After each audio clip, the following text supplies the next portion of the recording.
এটি হলো জলমহল, একে ওয়াটার মহলও বলে। ম্যান সাগর লেকের ঠিক মাঝখানে অবস্থিত এবং জয়পুর সিটিরও মাঝখানে। এটি 1699 সালে দ্বিতীয় রাজা জয় সিং নির্মাণ করেন। নির্মাণ করার পর হুট করে 18 সেঞ্চুরিতে এখানে খরা, প্রচুর খরা দেখা যায়।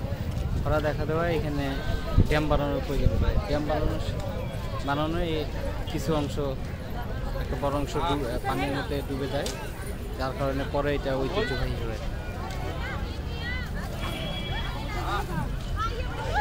একে মেনসাগর লেক ও মেনসাগর ড্যাম দুটোই বলে। রাজস্থানের আসলে পুরোটাই স্থাপত্য শৈলী দিয়ে ভর্তি। আর আমিরের রাজা মহারাজারা পুরো শহরটাই বিস্তৃত করে ফেলে। বিশেষ করে মহারাজা দ্বিতীয় জয় সিংয়ের সময় সবচেয়ে বেশি উন্নতি লাভ করে এবং গোটাল রাজস্থান একটা স্থাপত্য শৈলী দিয়ে ভরে যায়। অনেক জায়গায় বিস্তৃত করে তাদের শাসন আমল।